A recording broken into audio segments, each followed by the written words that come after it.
where the mind is without fear and the head is held high, where knowledge is free.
প্রিয় ছাত্র, তোমরা গতদিন অবগত হয়েছিলে আমাদের দ্বাদশ শ্রেণীর যে প্রথম অধ্যায়, সেটা হচ্ছে কনসেপ্ট অফ হিস্ট্রি বা ইতিহাসের ধারণা আমি আলোচনা করছিলাম।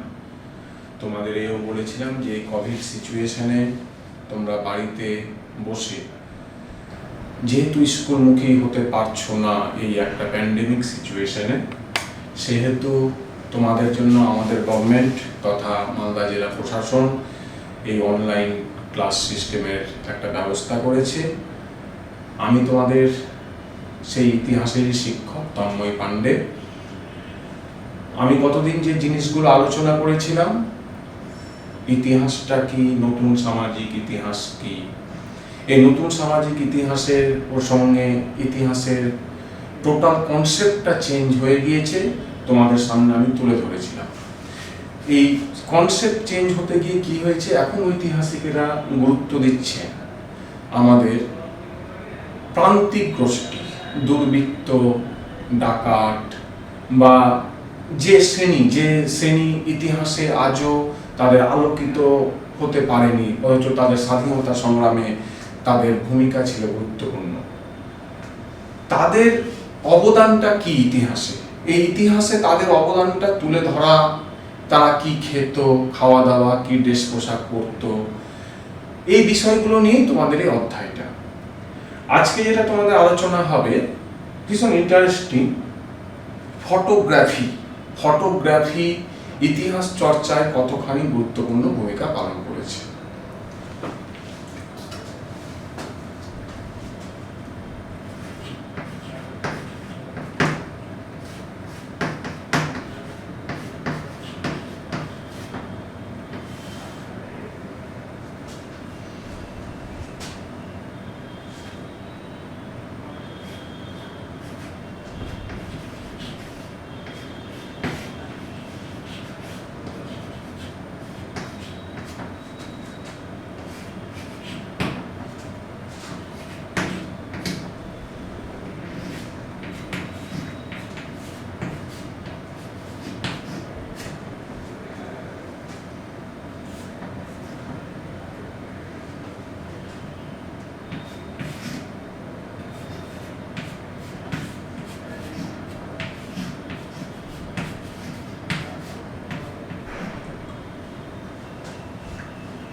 তোমরা দেখতে পাচ্ছ যে আমরা ফটোগ্রাফির ইতিহাস কিভাবে ইতিহাস চর্চায় গুরুত্বপূর্ণ ভূমিকা পালন করেছে। তো এই ফটোগ্রাফিটা স্বভাবতই দৃশ্য শিল্পের ইতিহাসের অন্তর্ভুক্ত। তোমাদের সিলেবাসে আছে দৃশ্য শিল্পের ইতিহাস, তোমরা বইয়ে দেখে থাকবে। তো আমরা যখন দৃশ্য শিল্পের ইতিহাস আলোচনা করব স্বভাবতই সেখানে ফটোগ্রাফির ভূমিকা যেমন গুরুত্বপূর্ণ, সেখানে ছবি অঙ্কন করা বা ছবি আঁকা এটাও একটা বিশেষ জায়গা গ্রহণ করে থাকে। তো ছবি আঁকার ব্যাপারে আমার তোমাদের আমি দু এক কথা বলবো।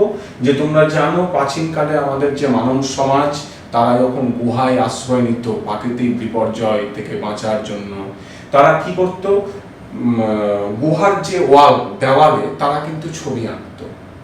মুঘল যুগেও মুঘল রাজ দরবারে মুঘল পেইন্টাররা কিন্তু ছবি আঁকতো।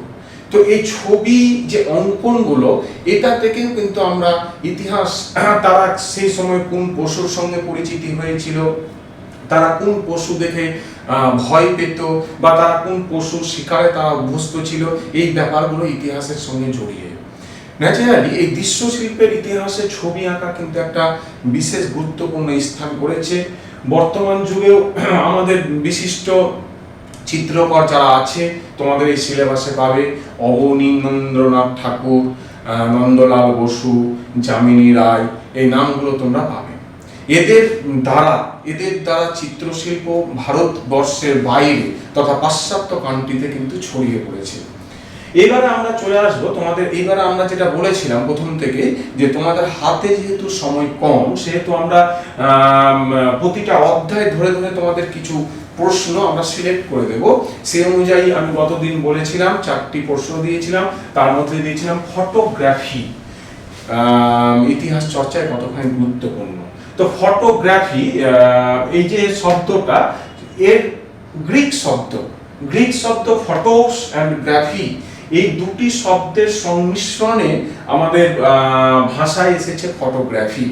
তো এই ফটোগ্রাফি মানেটা কি স্যার, তাই তো? তো ফটোগ্রাফি অর্থাৎ আলোর দ্বারা লেখা, এক কথায় আলোকচিত্র। ফটোগ্রাফি এই দুটোর সমন্বয়ে এসেছে ফটোগ্রাফি। তাহলে এটার মানেটা কি স্যার? আলোর দ্বারা লেখা, অর্থাৎ এক কথা আলোকচিত্র। বেশ, তো এই আলোকচিত্রটা আমাদের সামনে কিভাবে তুলে ধরেন? অবশ্যই আমাদের ভালো এক্সপার্ট বা ক্যামেরাম্যান যারা, তারা ঐতিহাসিক ঘটনা যে জায়গায় ঘটেছে, যুদ্ধের ইতিহাস, বিদ্রোহের ইতিহাস, বিভিন্ন জায়গায় প্রান্তিক মানুষের যে ছবি, আমাদের ফটোগ্রাফাররা নিজেদের জীবনকে অনেক সময় কষ্টের দ্বারা তারা থাকলেও তারা সেইখানে সেই ছবিগুলো কিন্তু তুলে নিয়ে এসছে। তুলে নিয়ে আসার পর কি হয়েছে জানো তোমরা? সেই ছবিগুলো থেকে ঐতিহাসিকরা অনেক তথ্য সমৃদ্ধ এবং প্রাইমারি সোর্স হিসাবে সেই ফটোটাকে ইতিহাস রচনায় কাজে লাগাতে পেরেছে। আমি তোমাদের বোঝাতে পারলাম? তো তোমাদের মনে হচ্ছে যে স্যার তাহলে যে ফটোগ্রাফার সে কিসের দ্বারা ছবিটা তুলছে স্যার? সে অবশ্যই ক্যামেরা। তাহলে ক্যামেরাটা আবিষ্কার কবে হলো? এটা তোমাদের ভবিষ্যতে চাকরির পরীক্ষায় আসে। সেটা হচ্ছে ক্যামেরা আবিষ্কার হয়েছে নিসোপার, তিনি 1814 খ্রিস্টাব্দে, কোনো বই 1816 খ্রিস্টাব্দে পাবে। নিসোপার পৃথিবীর বুকে প্রথম ক্যামেরাটা আবিষ্কার করে। তো এই ক্যামেরার দ্বারা যখন কি হয়, ঐতিহাসিকেরা ঐতিহাসিক ঘটনা সমৃদ্ধ এলাকায় যায়, সেইখান থেকে পুঙ্খানুপুঙ্খানু ছবি তুলে নিয়ে এসে ইতিহাসকে আরো সমৃদ্ধ এবং উন্নততর করে তোলে। স্যার একটা উদাহরণ দিই। বেশ, তোমরা 1857 খ্রিস্টাব্দে সিপাহী বিদ্রোহ অবগত হয়েছে। ব্রিটিশ ঐতিহাসিকরা, কেমব্রিজ হিস্টোরিয়ানরা বলে এটা সিপাহী বিদ্রোহ, মানে আমাদের বিদ্রোহটাকে লঘু করে দেওয়ার জন্য। কেন স্যার? যে সিপাহীদের দ্বারা বিদ্রোহ হয়েছিল। কিন্তু আমাদের ইন্ডিয়ান ঐতিহাসিক তথা ন্যাশনালিস্ট হিস্টোগ্রাফার যারা, তারা কি বলে যে না, এটা হচ্ছে মহাবিদ্রোহ। তো এই বিদ্রোহ নিয়ে কন্ট্রাডিকশন আছে। তাহলে আমরা অ্যাকচুয়াল পরিচয়টা কি পাবো? সেই সময়ে জনগণ কি বিদ্রোহে যোগদান করেছিল কি করেনি? সেই ছবিগুলো কিন্তু আমাদের ইংরেজ যে ক্যামেরাম্যানগুলো ছিল তাদের কাছে কিন্তু সেই ছবিগুলো আছে।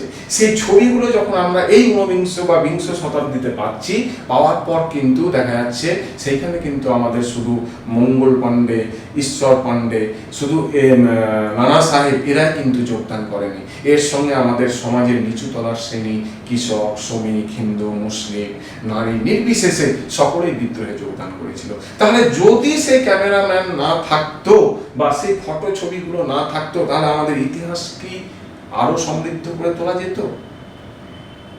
যেত না। ক্যামেরাম্যান বা ফটোগ্রাফাররা এই জন্য আমাদের ইতিহাসের সঙ্গে যুক্ত।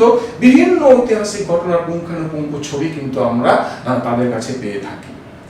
তো স্যার এটা কি সর্বাংশে ঠিক? না, কিছু সাবধানতা অবলম্বন করতে হয় আমাদের ফটোগ্রাফারদের। কারণ আমরা কিন্তু তোমাদের ইতিহাস পড়াতে গিয়ে দেখি বা বর্তমান লাইফ স্টাইলে দেখি যে ক্যামেরাম্যানরা তাদের নিজেদের স্বার্থে অনেক সময় পুঙ্খানুপুঙ্খ ঘটনার ছবি না তুলে অন্য ছবি তুলে সেটা দেখানোর চেষ্টা করে যে এটা ঘটেছে। সেই জায়গা থেকে আমাদের সাবধান হতে হবে এবং ঐতিহাসিকরা সাবধান সবসময় থাকে। এটা একটা ডিমেরিট আছে। তো এই হলো তোমাদের ফটোগ্রাফির ইতিহাস। এই ফটোগ্রাফি কিভাবে ইতিহাস চর্চায় গুরুত্বপূর্ণ ভূমিকা পালন করেছে, আমরা আশা করব আগামী দিনে তোমরা যে মাধ্যমিকটা দেবে সেইখানে যে আমরা গুরুত্বপূর্ণ কোশ্চেনগুলো আলোচনা করছি তার মধ্যে এই কোশ্চেনগুলো তোমরা ভালো করে আত্মীকরণ করবে। ফটোগ্রাফির ইতিহাস আজকে হলো দৃশ্যশিল্পের ইতিহাসের ইউনিটটা তোমাদের শেষ করলাম। আর এরপরে আমরা চলে যাব হচ্ছে তোমাদের তোমরা দেখতে পাচ্ছ যে আমরা পরিবেশের ইতিহাস আলোচনা করব। তো প্রথমেই প্রিয় ছাত্র তোমাদের যেটা বলে নিচ্ছি সেটা হচ্ছে পরিবেশটা কি। সেটা আমরা জানি যে আমরা মানব সমাজ বা আমরা যে পরিবেশে বাস করি বা আমরা যে জায়গায় বাস করি তার চারপাশের প্রাণীময় জগৎই হচ্ছে পরিবেশ। বেশ, তো এই পরিবেশটা মানুষের জীবনের সঙ্গে কতখানি ওতপ্রোতভাবে যুক্ত। তরুণ প্রজন্মকে কেন পরিবেশের ইতিহাস অবগত করাতে হবে? তোমরা অবশ্যই এটা জানো যে যে পরিবেশে আমরা বাস করি, পরিবেশ যদি ভালো বা যে পরিবেশে মানুষ বাস করে সেই পরিবেশের ওপরে ডিপেন্ড করে একজন ছেলে বা একজন ভদ্রলোক তার মানব জীবনের একটা উন্নতি কতটা জায়গায় পৌঁছবে। পরিবেশ কিন্তু একটা বিশাল ফ্যাক্টর। প্রাচীনকালে মানুষ অরণ্যে থাকতো, সেই অরণ্য থেকে তারা অরণ্যকে লালন পালন করত। তো পরিবেশের জীবন, যে পরিবেশে মানুষ বাস করবে সেই পরিবেশে জীবন অস্তিত্ব রক্ষার তাগিদ সেই পরিবেশে মানুষকে সচেতন করে তোলে এবং পরিবেশ একটি মানব সমাজকে তার পরিবেশের উপর ডিপেন্ড করে সেইখানকার মানব প্রজাতি কিন্তু গড়ে ওঠে। আজকের দিনে আমাদের পরিবেশ কোন জায়গায় গিয়েছে? পরিবেশ চারিদিকে শহরাঞ্চল এতটাই বেড়ে গেছে, এতটাই শহরাঞ্চলের সেই দূষিত কলকারখানার যে ধোঁয়া তার দ্বারা পরিবেশ আজকে দূষিত হয়ে যাচ্ছে এবং পাখি তার নিজের বাসস্থান হারাচ্ছে।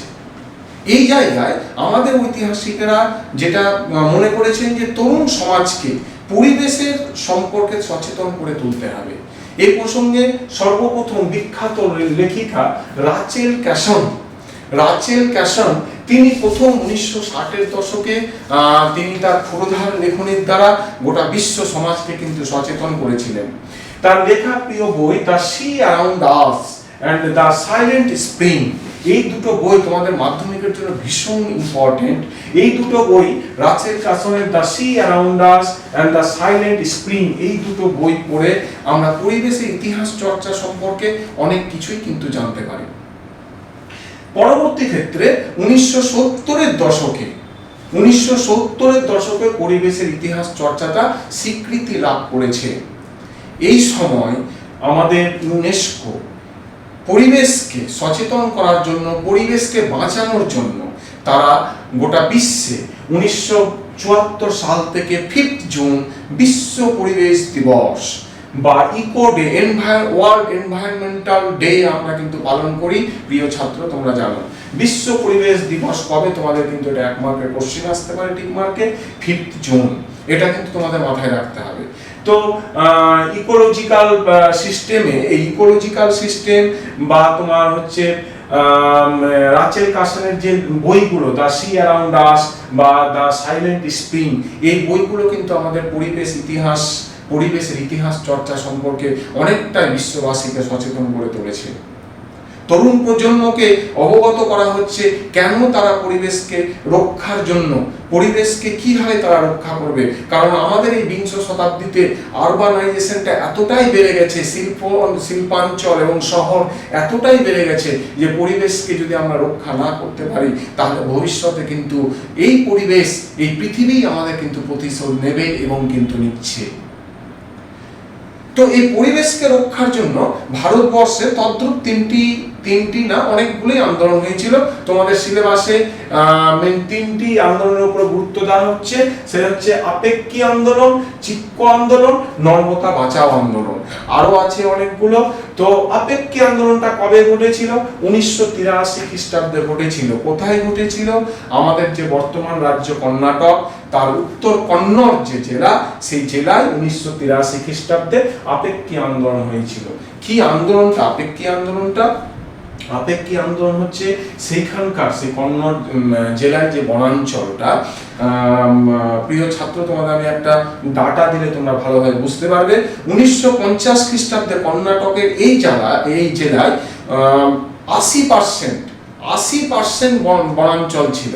সেই জায়গায় 1980-র দশকে বনাঞ্চলটা কমে এসেছে মাত্র 25%-এ। কিরকম একটা ভয়ানক কাণ্ড ঘটে গিয়েছে সেই জায়গায়। তার কারণ সেই জায়গায় নদীর উপর ক্রমাগত বাঁধ দেওয়ার জন্য অনেক অরণ্যকে ধ্বংস করতে হয়েছে। সেই জায়গায় তোমার আর কোনো অরণ্য বা কোনো গাছ লাগানোর সে সময় পরিকল্পনা ছিল না। এই অবস্থায় কি হয়েছে, অরণ্যে যারা বাস করে তাদের নিজস্ব জ্বালানি সংকট, খাদ্যের সংকট দেখা দিয়েছে। এই অরণ্য কমে যাওয়ার কারণটা কি স্যার? তোমাদের মনে হয়তো প্রশ্ন খেলবে। অরণ্যটা কমে যাওয়ার কারণ হচ্ছে সেই জেলায় ক্রমাগত কাঁচামালের যোগানের জন্য কাগজ শিল্প, প্লাস্টিক শিল্প, বিভিন্ন কলকারখানা সেখানে গড়ে উঠেছে।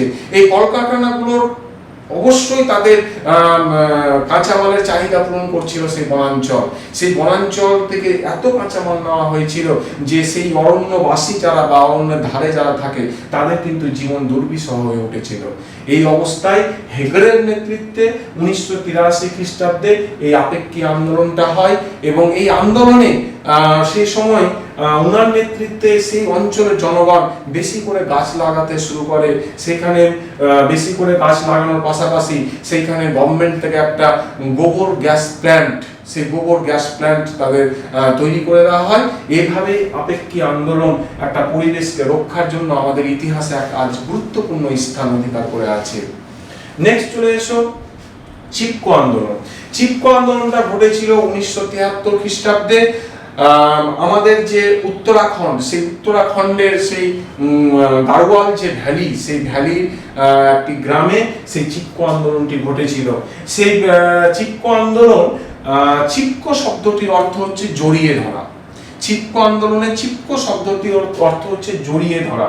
সেই বনাঞ্চলে হিমালয়ের পাদদেশে কি হয়েছিল তোমরা জানবে?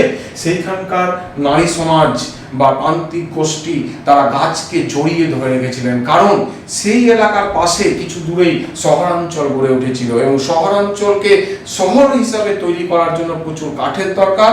এবং এই প্রমোটাররা কি করতো, সেই নিরবিচ্ছিন্নভাবে সেই হিমালয়ের পাদদেশ থেকে পুরনো গাছগুলোকে কেটে নিয়ে আসতো, কেটে নিয়ে এসে শহরাঞ্চলের বিস্তার ঘটাতো। এই অবস্থায় এই তোমার বনাঞ্চলে যে যারা বাস করতো অরণ্যবাসী, তাদের নিজেদের জ্বালানির অভাব ঘটে গেছিল, খাদ্যের অভাব ঘটে গেছিল। এই অবস্থায় তারা কি করেছিল, এই অরণ্যকে রক্ষার জন্য গাছকে জড়িয়ে ধরে রেখেছিল। ইতিহাসে ইহাই হচ্ছে 1973 খ্রিস্টাব্দের চিপকো আন্দোলন। এর ফলে কি হয়েছিল তোমার, এর ফলে গভর্নমেন্ট বাধ্য হয়েছে, স্বাধীন ইন্ডিয়ান গভর্নমেন্ট একটা আইন করতে যে হিমালয়ের পাদদেশে যত্রতত্র যেমন গাছ কাটা যাবে না, তেমন পুরনো গাছকেও বৃক্ষ ছেদন হিসাবে করা যাবে না, সেক্ষেত্রে গভর্নমেন্টের পারমিশন নিতে হবে। এই জন্য এই আন্দোলনটা আমাদের ইতিহাসে কিন্তু গুরুত্বপূর্ণ। নেক্সট চলে এসো নর্মদা বাঁচাও আন্দোলন। আন্দোলনটি ঘটেছিল 1985 খ্রিস্টাব্দে। আমরা এখনো খবরের কাগজে দেখি, মেঘা পাটেকারের নাম শুনেছি, বিখ্যাত লেখিকা অরুন্ধতী রায়ের নাম শুনেছি। এই সমস্ত সমাজসেবী কর্মী তারা এই আন্দোলনে মুখ্য ভূমিকা নিয়েছিল। তো আন্দোলনটি কি স্যার? আন্দোলনটা হচ্ছে, নর্মদা হচ্ছে একটা নদী, যে নদীটি মধ্যপ্রদেশ গুজরাটের মধ্য দিয়ে প্রবাহিত, এবং সেই গুজরাটের গভর্নমেন্ট সেই সময়ে সর্দার সরোবর একটা বাঁধ প্রকল্প করছিল নর্মদা নদীর পাশে। এই সর্দার সরোবর বাঁধ প্রকল্পের জন্য নর্মদা নদীর উপরে যে বাঁধ দেওয়া হচ্ছিল, এই বাঁধ যদি হতো তাহলে 550 বর্গ কিলোমিটার এলাকা আমাদের অরণ্য ধ্বংস হয়ে যেত। আর কি হতো জানবে তোমরা? 290 এর মতন গ্রাম জনবিচ্ছিন্ন হয়ে যেত, ধ্বংস হয়ে যেত।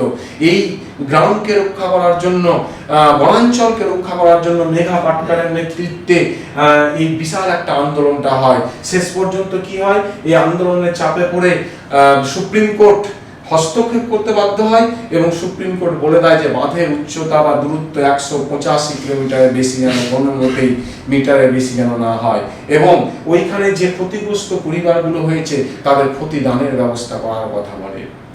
তো এই যে পরিবেশের ইতিহাস চর্চা, এই জন্যই তোমাদের ইতিহাসে গুরুত্বপূর্ণ। এবং এইবারে তোমরা যে মাধ্যমিক দেবে সামনেবার, সেই সামনেবার মাধ্যমিকের জন্য এই প্রশ্নটিও কিন্তু আমরা চারে আশা করতেই পারি।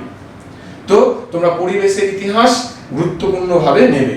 এরপরে আমরা যেটা আলোচনা করব সেটা হচ্ছে শিল্প চর্চার ইতিহাস।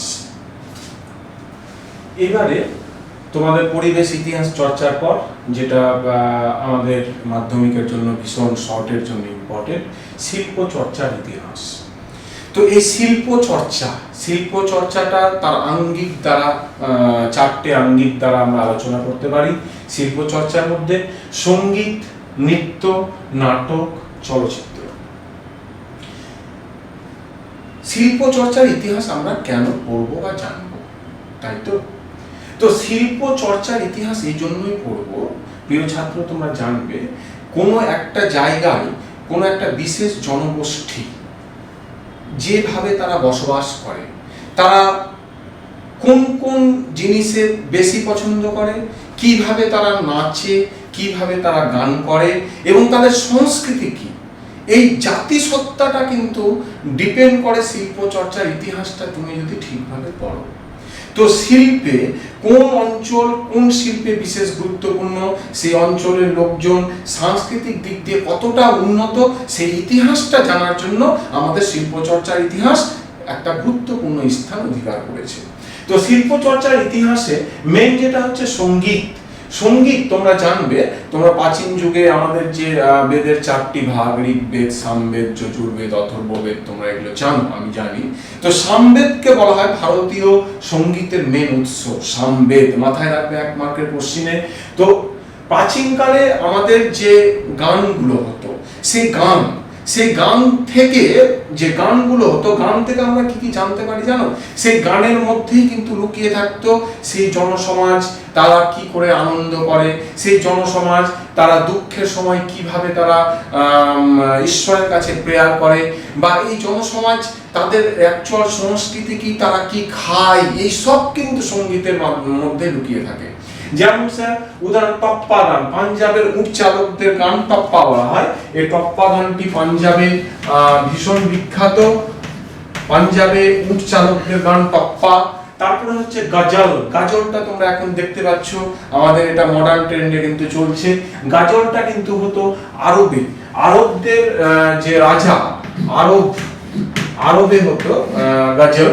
তো এই গজল হচ্ছে আরবের রাজার একটা কৃতিত্ব ধরে রাখার জন্য, রাজার স্তুতিমূলক একটা কর্মকাণ্ড, রাজাকে সন্তুষ্ট করার জন্য যে গান, সেটাই হচ্ছে কিন্তু গজল। নেক্সট আমাদের এই পূর্ব ভারতে যে ধ্রুপদী সঙ্গীত, ভীষণভাবে একটা গুরুত্বপূর্ণ। তারপরে হচ্ছে আমাদের ভজন, এই শব্দটা তোমরা শুনেছো, এটা আমাদের হচ্ছে দক্ষিণ ভারতে ভীষণ গুরুত্বপূর্ণ ভজন। তারপরে হচ্ছে কাওয়ালি, কাওয়ালিও একটি গান, এটি পাকিস্তানে কিন্তু গুরুত্বপূর্ণ গান, সেটা হচ্ছে কাওয়ালি। কাওয়ালিটার জন্ম কিন্তু পাকিস্তান, এটা মাথায় রাখবে।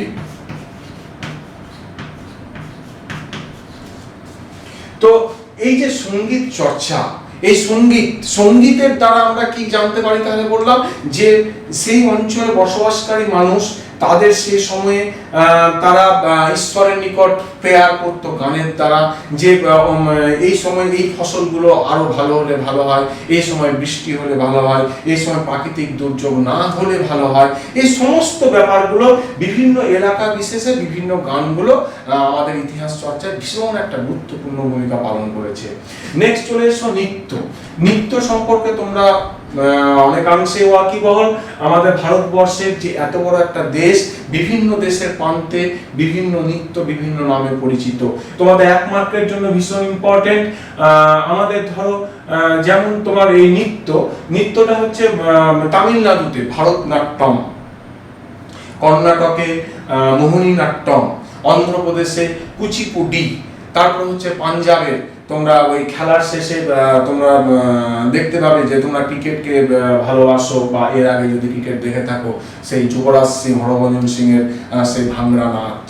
তো বিভিন্ন আমাদের যে এত বড় দেশ, বিভিন্ন প্রান্তিক এলাকায় যে নাচগুলো আছে, এই নাচগুলো কিন্তু তোমাদের আগামী দিনে পরীক্ষার জন্য ভীষণ ইম্পর্টেন্ট। অসমের নাচ আছে, অসমের কি নাচ? অসমে বিহু। আমাদের এই বাংলার উড়িষ্যায় ছৌ, এই জিনিসগুলো কিন্তু ভীষণ তোমাদের গুরুত্বপূর্ণ 1 মার্ক এবং 2 মার্কের কোশ্চেনের জন্য। তো এই যে নাচগুলো দেখছো বিভিন্ন এলাকায়, আমাদের নৃত্যগুলো বিভিন্ন ধরনের হয় এবং এই নাচের দ্বারা আমরা কিন্তু ইতিহাস জানতে পারি। নেক্সট চলে এসো নাটক ইতিহাস রচনায় একটা গুরুত্বপূর্ণ স্থান ভূমিকা করে আছে। কেন? যে নাটকগুলো মঞ্চস্থ হয় মঞ্চে, সেখানে কি দেখানো হয় জানো? সেই সময়ে যিনি নাটকটা লিপিবদ্ধ করেছেন, সেই সময়ের সামাজিক অর্থনৈতিক কাহিনী কিন্তু নাটকের মধ্যে থাকে। যেমন স্যার একটি উদাহরণ দিন। অবশ্যই তোমরা জানো নীলদর্পণ নাটক দীনবন্ধু মিত্রের লেখা। সেই নীলদর্পণ নাটক 1860 খ্রিস্টাব্দে দীনবন্ধু মিত্র কিভাবে তুলে ধরেছিলেন নীলকরদের অত্যাচার আমাদের কৃষকদের উপর। তোমরা এটা কিন্তু জানো। এই নীলকরদের অত্যাচাররা কেন কৃষকদের উপর অত্যাচার করেছিল? তোমরা জানো যে আমাদের যে উর্বরা জমি, সেই উর্বরা জমিতে একবার যদি নীল চাষ করা যায়, তাহলে সেটা কিন্তু 4 থেকে 5 বছর সেখানে অন্য কোনো ফসল হবে না। এই অবস্থায় এই নীলকর সাহেবরা কি করতো? এরা জোর করে আমাদের কৃষকদের টাকা দিত, সেটাকে ইতিহাসের পরিভাষায় বলা হয় দাদন। এই দাদন শব্দটি তোমরা কিন্তু এখনো গ্রামাঞ্চলে দেখবে যে দাদন খাটতে গিয়েছে, এই ভাষাটা কিন্তু তোমরা শুনে থাকবে হয়তো অনেকে। তো এই দাদনের টাকা কি করতো জানো? কৃষকদের জোর করে নীলকর সাহেবরা নিতে বাধ্য করতো, আর সেই দাদনের জন্য সেই কৃষক তার জমিতে নীল চাষ করত। নীলটা প্রচন্ড চাহিদা ছিল ইংল্যান্ডে, কারণ ইংল্যান্ডে শিল্প বিপ্লব ঘটে গেছিল, তাদের প্রথম রং নীল। ইংল্যান্ডের যে আবহাওয়া, সেই আবহাওয়ায় নীল চাষ হয় না। তো এই নীলকরদের অত্যাচারের কাহিনী দীনবন্ধু মিত্র তার নাটক নীলদর্পণ নাটকে আমাদের সামনে তুলে ধরেছিলেন। তো এই নাটক ইতিহাস রচনায় বা জাতীয়তা বোধকে ত্বরান্বিত করার জন্য আমাদের ইতিহাসে ভীষণ একটা গুরুত্বপূর্ণ স্থান ভূমিকা করে আছে। নেক্সট চলে আসে চলচ্চিত্র। এটা তোমরা সকলেই জানো, আমরা বাংলা ভাষাটা মাঝে সাঝেই ভুল করি। টিভি, এক কথায় টিভি। চলচ্চিত্র বা টিভি আমাদের সমাজ জীবনে একটা বিনোদনের ভীষণ একটা গুরুত্বপূর্ণ মাধ্যম, তাই তো? তার কারণটা হচ্ছে এই চলচ্চিত্রের মাধ্যমে আমাদের মধ্যে যেমন জাতীয়তা বোধ, দেশপ্রেম জেগে ওঠে বিভিন্ন সিনেমাগুলো, তেমন চলচ্চিত্রের মাধ্যমে সেই সমাজের সামাজিক অর্থনৈতিক কাহিনীগুলো আমাদের সামনে তুলে ধরা হয় এই টিভির দ্বারা, চলচ্চিত্রের দ্বারা। তো সেই সমাজের কাহিনীগুলো আমরা চলচ্চিত্রের মাধ্যমে দেখতে পাচ্ছি, এটা ইতিহাসের গুরুত্বপূর্ণ ভূমিকা গ্রহণ করবে। তাহলে আমরা এবার চলে এসো যে চলচ্চিত্রটা প্রথম কিভাবে আসলো। তোমরা দাদা সাহেব ফালকে পুরস্কার, দাদা সাহেবের নাম শুনেছো। এই দাদা সাহেবের ফালকে বা দাদা সাহেবের প্রথম চলচ্চিত্র রাজা হরিশ্চন্দ্র। কি বললাম নামটা? ভীষণ ইম্পর্টেন্ট, রাজা হরিশ্চন্দ্র।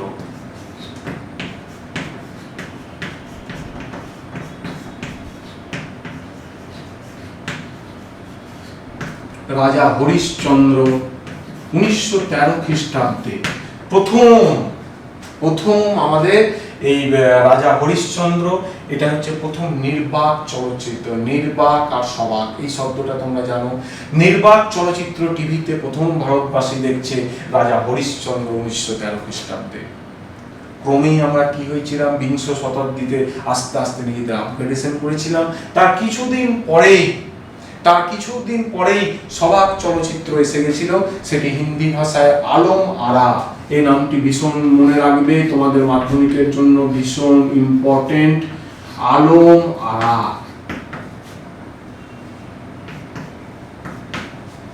রাজা হরিশ্চন্দ্র প্রথম নির্বাক চলচ্চিত্র, প্রথম সবাক চলচ্চিত্র হচ্ছে আলম আরা। স্যার বাংলা ভাষায় কিছু ছিল না? অবশ্যই ছিল। বাংলা ভাষায় প্রথম নির্বাক চলচ্চিত্রটির নাম হচ্ছে বিল্ল মঙ্গল। ভীষণ ইম্পর্টেন্ট, 1 মার্কের জন্য। প্রথম বাংলা ভাষায় চলচ্চিত্রটি বিংশ শতাব্দীর সেই প্রথম ভাগেই তোমাদের এটা হয়েছিল, সেটা হচ্ছে বিল্ল মঙ্গল। অবশ্যই এর পরে 1913 খ্রিস্টাব্দের পরে প্রথম নির্বাক চলচ্চিত্র বাংলা ভাষায়, এটা মাথায় রাখবে তোমরা। বাংলা ভাষায় বাংলায় নির্বাক চলচ্চিত্র বিল্ল মঙ্গল।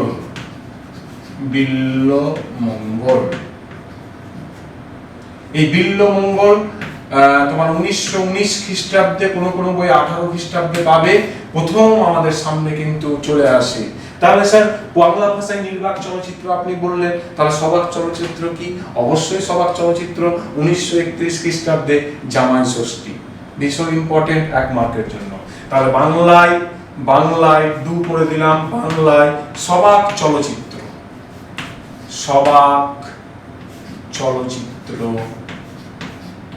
তোমাদের মাধ্যমিকের 1 বা 2 এর জন্য এটা ভীষণ ইম্পর্টেন্ট, সেটা হচ্ছে জামাই ষষ্ঠী।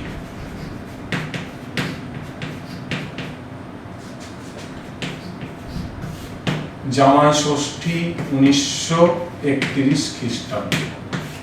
মাথায় রাখবে, তোমাদের এই চলচ্চিত্রতে কিন্তু 1-2 মার্কের কোশ্চিন প্রায় আসে, 1 বছর অন্তর প্রায় আসে। তো মাথায় রাখবে, এই চলচ্চিত্রের দ্বারা কিন্তু ইতিহাস আর চর্চা হচ্ছে। এই চলচ্চিত্রের মাধ্যমেই ইতিহাসের মেন উপাদান আমরা তুলে ধরতে পারি। কিভাবে? আমাদের জাতীয়তা বোধটাকে ত্বরান্বিত করে। বিপ্লবীরা দেশের জন্য যে চলচ্চিত্রের মাধ্যমে যে ফিল্মগুলো দেখে এবং সেই সময়ের যে সামাজিক অর্থনৈতিক কাহিনীগুলো আমরা অবগত হতে পারি। তো এই হলো শিল্প চর্চার ইতিহাস। তারপরে তোমাদের সিলেবাসে যেটা আছে সেটা হচ্ছে যানবাহন বা যোগাযোগের ইতিহাস। এগুলো আমরা অল্প করে আলোচনা করে নেব। যানবাহন, যোগাযোগের ইতিহাস, তারপরে আমরা আলোচনা করব হচ্ছে শহরের ইতিহাস, তারপরে আমরা আলোচনা করব সামরিক বাহিনীর ইতিহাস। যদিও তোমাদের সিলেবাসটা বিশাল বড়, কিন্তু আমাদের সময় কম, তোমাদেরও হাতে সময় অনেকটা চলে গেছে। তো আমরা এই বিষয়গুলি অল্প করে আলোচনা করব। 1 নম্বর যেটা হচ্ছে এখন সেটা হচ্ছে যানবাহন ও যোগাযোগের ইতিহাস। যোগাযোগের ইতিহাস।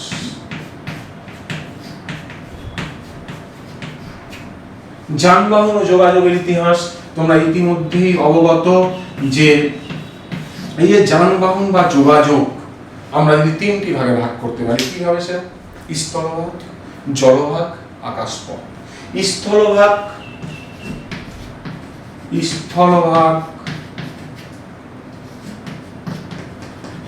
জলভাগ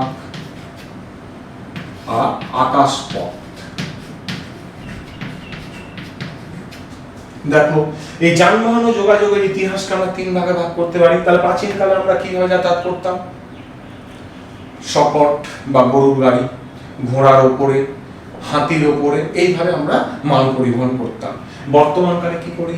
বর্তমানকালে আমাদের গোটা বিশ্বে, বিশেষ করে ভারতবর্ষ, জার্মানি, ফ্রান্সের পাশাপাশি আমাদের রেলপথের সূচনা হয়ে গেছে। কত খ্রিস্টাব্দে? 1853 খ্রিস্টাব্দে লর্ড ডালহৌসি ভারতবর্ষকে এই রেলপথের সূচনার দ্বারা গোটা দেশকে এক সূত্রে বেঁধে নিয়ে গেছে। ইংরেজদের যেমন খারাপ কাজ আমরা সমালোচনা করব, তেমন ভালো কাজগুলো আমরা সাদরে গ্রহণ করব এবং করেছি। কি? রেলপথ। তোমরা দেখবে এই রেলপথ গোটা ভারতবর্ষকে এক সূত্রে বেঁধে রেখেছে। রেলের মাধ্যমে কোন রাজ্য দিয়ে কোন রাজ্যে যাচ্ছ কোনো কিন্তু ভাগ থাকে না যে তুমি এই রাজ্য থেকে গেলে এই রাজ্যে কোনো পারমিশন লাগবে। তো সেই রেলপথ আজকের দিনে কিন্তু আবিষ্কার হয়ে গেছে। সেই রেলপথের যে ইঞ্জিন স্টিফেন 1814 খ্রিস্টাব্দে বাষ্পীয় ইঞ্জিন যে আবিষ্কার করে, এটা তোমাদের এক মার্কের ভীষণ ইম্পর্টেন্ট। তো এইভাবে আমরা কি হয়েছি, প্রাচীন যুগ থেকে কিন্তু আধুনিক কালে আমরা এগিয়ে চলেছি। যে দেশের যানবাহন যোগাযোগ ব্যবস্থা যত ভালো তোমরা জেনে রাখবে, সে দেশের ততটাই ঠিক অন্য দেশ থেকে কিন্তু উন্নত। ডেভেলপ কান্ট্রিগুলো, আমাদের যে developing countries, India developing countries, develop যে কান্ট্রিগুলো পাশ্চাত্যের দেশ, ওইখান থেকে কিন্তু আমরা যোগাযোগের দিক থেকে অনেকটাই পিছিয়ে, এটা তোমরা নিজেরাই কিন্তু লক্ষ্য করতে পারবে। নেক্সট চলে এসছে জলভাগ। প্রাচীনকালে আমরা আগে নৌকা ভেলা এইভাবে নদীতে বা পিসে যাতায়াত করতাম, এটা তোমরা পড়েছো। তো আমাদের এখানে একটা জিনিস মনে পড়বে, সেই বিজয়গুপ্তের মনসা মঙ্গল। সেখানে দেখছি যে চাঁদ সওদাগর তার সঙ্গীদের নিয়ে যাচ্ছে, সপ্তডিঙা পেরিয়ে সমুদ্রে পাড়ি দিচ্ছে। তো এই বিজয়গুপ্তের মনসা মঙ্গল তার পরবর্তী ক্ষেত্রে কি হয়েছে বলতো, আমাদের এই জলভাগে একের পর এক জাহাজ আমরা আবিষ্কার করে ফেলেছি। এই জাহাজের দ্বারা বেশি পরিমাণ পণ্য অতি সহজেই আমরা এক দেশ থেকে আরেক দেশে নিয়ে যাচ্ছি। মধ্যযুগে আরবদের সময়ে আমরা কি করছি, বা পর্তুগিজ বা গোয়াতে যারা ওলন্দাজ এরা এসেছিল, এরা কিন্তু প্রথমে এই নৌযানের দ্বারাই কিন্তু আমাদের ভারতবর্ষের সঙ্গে ব্যবসা করেছে। নেক্সট চলে এসো আকাশপথ। আকাশপথে তোমরা জানো এরোপ্লেনের আবিষ্কার রাইট ভ্রাতৃদ্বয় 1903 খ্রিস্টাব্দে যে তারা এরোপ্লেন আবিষ্কার করলো। আমরা অতি সহজেই আজকে দিল্লি থেকে আমেরিকা বা লন্ডন ঘুরে আসতে পারি মাত্র 2 থেকে 3 ঘন্টায়। কিন্তু এটা কি আগে সম্ভব ছিল? সম্ভব ছিল না। এই রাইট ভ্রাতৃদ্বয়ের ফলে আমরা আকাশপথে আজকে কি করছি, স্যাটেলাইট পাঠাচ্ছি, আমরা মঙ্গল গ্রহে চলে যাচ্ছি, চাঁদে চলে যাচ্ছি। আমাদের স্যাটেলাইটের দ্বারা আমরা 2 দিন পর কোন ঝড় ঘূর্ণিঝড় আসবে, কোন প্রান্তে আক্রমণ করবে, সমস্ত কিন্তু রকেটের দ্বারা সেই উৎক্ষেপিত সেই স্যাটেলাইট আমাদের জানিয়ে দিচ্ছে। তো ইতিহাস চর্চা এগুলো গুরুত্বপূর্ণ, তাই তো?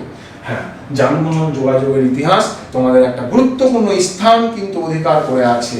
নেক্সট তোমরা চলে আসবে হচ্ছে যানবাহনের ইতিহাসের পরবর্তী ক্ষেত্রে চলে আসবে তোমাদের যেটা আমি আলোচনা করব, সেটা হচ্ছে শহরের ইতিহাস। শহরের ইতিহাস, শহরের ইতিহাস। প্রিয় ছাত্র, শহরের ইতিহাস ঐতিহাসিকের কাছে কেন গুরুত্বপূর্ণ তোমরা অবশ্যই বুঝতে পারবে। ব্রিটিশরা এই দেশে আসলো, আসার পর তারা কি করলো, তারা এই দেশকে সাম্রাজ্যবাদী দেশে পরিণত করলো। এই দেশের সমস্ত কাঁচামাল তারা নিজের দেশে নিয়ে গেল। বেশ, তো নিজের দেশে নিয়ে গিয়ে কি করবে, তাদের ইন্ডাস্ট্রি করে ফেললো। এই জন্য বিশ্বের প্রথম শিল্প বিপ্লবটা কোথায় হলো? ইংল্যান্ডে। বেশ, তো ইংল্যান্ডে যে শিল্প বিপ্লব হলো, তাদের যে কোম্পানিগুলো Manchester cotton lobby, Lancashire cotton lobby, এরা যে টাকাগুলো উপার্জন করলো, এই টাকাগুলো তারা কোথায় ইনভেস্ট করবে? তো এই শিল্প বিপ্লবটা যখন ঘটে গেল ইংল্যান্ডে, তাদের ছেলেরা ভীষণ ব্রেনি, তারা উন্নত মানের যন্ত্র আবিষ্কার করলো। যন্ত্র আবিষ্কার করার পর কি হলো, তাদের সেখানে শিল্প হলো। এবার এই শিল্প হয়ে যাওয়ার পর তারা উৎপাদিত পণ্যটা কোথায় বিক্রি করবে? অবশ্যই তোমার দেশ। সাম্রাজ্যবাদ যে শাসক, সেই শাসক যে দেশগুলো দখল করেছে সেখানে তারা বিক্রি করবে। এই যে তাদের উৎপাদিত পণ্য বিক্রি করলো, তার ফলে কি হলো বলতো, আস্তে আস্তে আমরা উন্নত তরফ দিকে চলে গেলাম। কিভাবে গেলাম? কোম্পানির হাতে টাকা গেল, সাম্রাজ্যবাদী শাসকরা এক একটা অঞ্চল তাদের বিস্তার আরো বাড়িয়ে নিল। আর কি হলো বলতো, আমাদের মধ্যে কিন্তু তাদের থেকে গণতন্ত্র বোধেরও একটা শিক্ষা হলো, আমরা জাতীয়তা বোধে আরো ত্বরান্বিত হয়ে উঠলো। তো এই শহর অঞ্চলের ইতিহাসটা এইভাবে কি হলো বলতো, আমাদের ওল্ড দিল্লি ছিল, ওল্ড দিল্লি থেকে হয়ে গেল নিউ দিল্লি। মুর্শিদাবাদের রাজধানী ছিল জঙ্গিপুর, সেখান থেকে হয়ে গেল ব্রহ্মপুর। আমাদের মালদা ডিস্ট্রিক্টের মেন ছিল ওল্ড মালদা, সেখান থেকে কনভার্ট হয়ে গেল ইংলিশ বাইরা। এই জিনিসগুলো তোমাদের বইয়ে আমি নেই জানি। তো আমি যেটা তোমাদের আলোচনা করছি, শহরের ইতিহাসটা কিভাবে আস্তে আস্তে নিজেকে বিস্তার করে নিল। তো তো এইভাবে শহরের ইতিহাস নিজেকে আস্তে আস্তে বিস্তার করে নিল, এবং করে নেওয়ার ফলে যেটা ঘটে গেল সেটা হচ্ছে আজকে বিংশ শতাব্দীতে আমরা অনেকটা উন্নততর জায়গায় পৌঁছে গিয়েছি। তো এই শহরের ইতিহাস তোমার ভালো বই আমি তোমাদের বলছি, মধ্যযুগের নগর, অনিরুদ্ধ রায় স্যারের বই, খুব নাম করা স্যার। সেই বইটা তোমরা বড় হলে অবশ্যই দেখবে, তোমাদের বইয়েও এই বইয়ের নাম আছে অনিরুদ্ধ রায়ের মধ্যযুগের শহর। এই বইটি কিন্তু ভীষণ ইম্পর্টেন্ট শহরের ইতিহাস জানার জন্য। তাছাড়া আমাদের বর্তমানে নদিয়া জেলার ইতিহাস, মুর্শিদাবাদের কাহিনী, মালদা জেলার ইতিহাস, বিভিন্ন আঞ্চলিক লেখকরা বিভিন্ন বই লিখেছে, তোমাদের কিন্তু টেক্সট বইয়ে সেই নামগুলো এবং লেখকদের নামগুলো আছে, আমি কিন্তু জানি। তো এই বলে আমি শহরের ইতিহাসটা শেষ করছি। লাস্ট আজকে তোমাদের যেটা আমি শেষ করব সেটা হচ্ছে সামরিক ইতিহাস।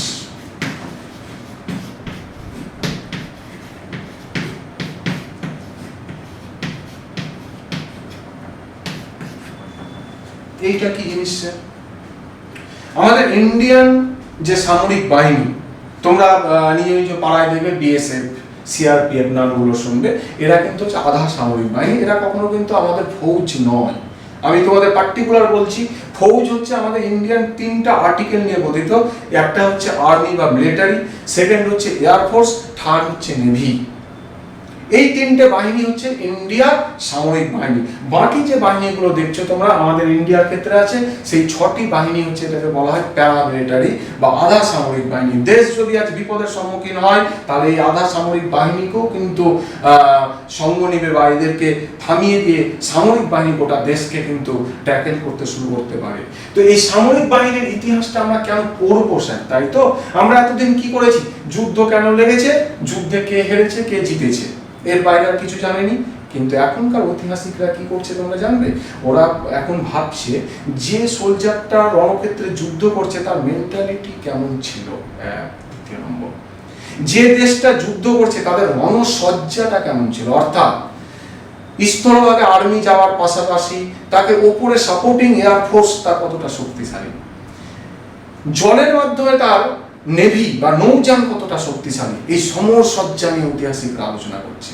আর কি করছে, প্রতিটা সোলজার সে কি বর্ম পড়ছে, তার কাছে কি ক্যামেরা বা কি আধুনিক স্যাটেলাইট নিয়ন্ত্রিত ক্যামেরা আছে কিনা, এই সমস্ত বিষয়গুলো নিয়ে কিন্তু সামরিক ইতিহাস তার নতুন রূপে ধারণ করেছে, যার পুঙ্খানুপুঙ্খ বিবরণ আমরা দেখতে পারি। প্রাচীন যুগে আমাদের উত্তরাধিকার যারা ছিল তারা কি নিয়ে যুদ্ধ করতো, তরোয়াল, ফর্সা, লাঠি। মধ্যযুগে কি হলো, বাবর যখন আসলো মাত্র তার 2500 সেনাবাহিনী নিয়ে লাখ লাখ ইব্রাহিম লোদির 50 লক্ষ সেনাবাহিনীকে 2500 সেনাবাহিনী হারিয়ে দিল। কেন? কামান এবং বন্দুকের আবিষ্কার আরবরা করে ফেলল। তারপরে ব্রিটিশরা আসার পর কি হয়েছে, গোটা ভারতবর্ষ তথা এই ওয়েস্টার্ন কান্ট্রিজের দাপট গোটা বিশ্ব এখন দেখতে পাচ্ছে। তোমরা দুটো বিশ্বযুদ্ধের সম্মুখীন মানে বইয়ে পড়ে দেখেছো, সেটা হচ্ছে first world war, second world war. আণবিক যুদ্ধ, এখন প্রতিটা দেশের হাতে প্রায় পারমাণবিক বোমা। সেই জন্যই সামরিক ইতিহাসবিদ যারা আমাদের ভারতবর্ষের ক্ষেত্রে আমাদের স্যার প্রিয় যদুনাথ সরকার, তিনি তার বইয়ে তুলে ধরেছেন মিলিটারি হিস্ট্রি অফ ইন্ডিয়া। তোমাদের মাধ্যমিকের জন্য ভীষণ ইম্পর্টেন্ট, এই বইটা মাথায় রাখবে, মিলিটারি হিস্ট্রি অফ ইন্ডিয়া। আর ডক্টর কৌশিক রায় আমাদের শান্তিনিকেতন এখন বর্তমান যে বিশ্বভারতী ইউনিভার্সিটি, স্যার কৌশিক রায়ের the arm forces of India from 1946 to 2006 বই দুটি ভীষণ ইম্পর্টেন্ট। এই বইগুলো বড় হলে তোমরা অবশ্যই পড়বে এবং ভালো লাগবে, আমরাও এখন পড়ি।